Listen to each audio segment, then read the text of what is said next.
Bismillah ar-Rahman ar-Rahim. Namaduhu wa nasalli ala Rasulih al-Kareem. Viewers, Assalamu alaikum wa rahmatullahi wa barakatuh.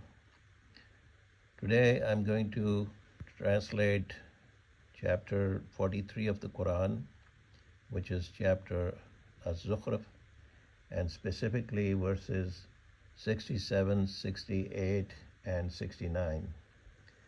So first I will read the translation of the verses, and then I will read from the Ahmedi Qadiani translators to show how the message of the Quran is distorted in their translations. So here is the translation of verse 67.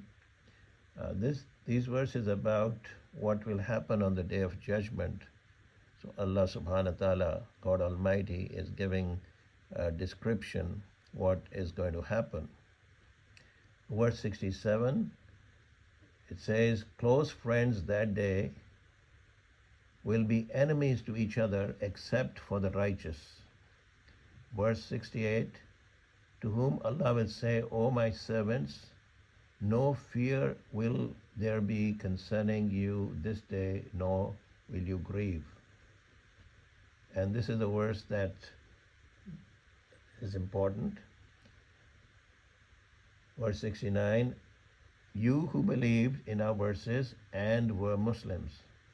So in other words, Allah subhanahu wa ta'ala is saying in these verses that on the day of judgment, those people who were Muslims, they will not be grieved, they will have no fear.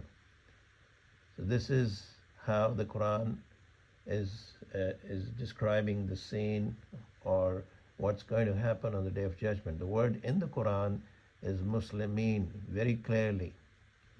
Wakanu Muslimin. Now see how these verses have been translated by Muhammad Zafarullah Khan.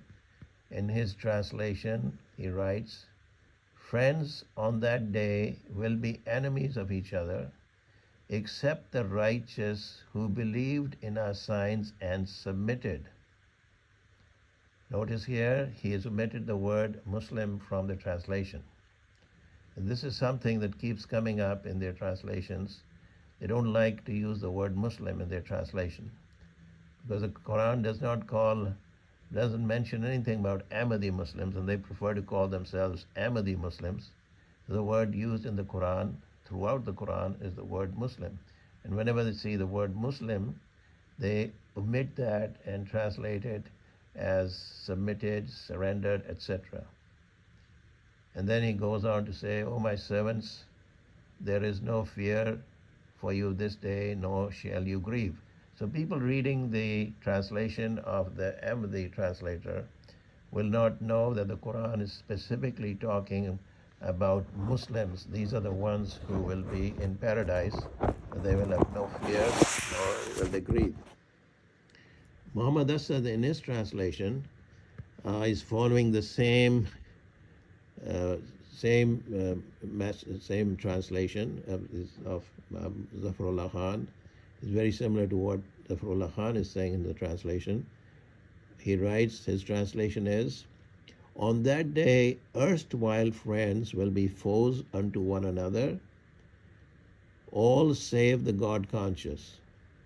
And God will say, O my servants, O you servants of mine, no fear need you have today, and neither shall you grieve.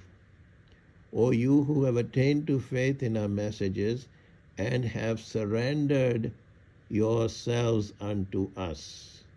So he is using the word surrender. He has omitted the word Muslim from the translation. So this is another example of how Muhammad Zafarullah Khan and similar translations, they take the word Muslim out, although the Quran is very specific. So anybody reading these translations will not know that the Muslims are the only ones who will enter paradise. If you see the next verse, the verse 69, it goes on to say, verse 70, enter paradise, you and your spouses, with happiness blessed. and they will be waited upon with trays and goblets of gold, and there will be found all that the souls might desire and all that the eyes might delight in. So Allah subhanahu wa ta'ala is giving description of the pleasures of paradise in the succeeding verses, and also telling what will happen to those who are in the hell for the sins that they had committed. So these verses are very clear as to what is going to happen on the day of judgment. But the important thing for this video is that both these translators have omitted the word Muslim from the translation, and readers, people who are reading their translations, will not get the impression that Allah subhanahu wa ta'ala is talking specifically about Muslims and not anybody else. Wa akhirat dawana in alhamdulillahi rabbil alameen.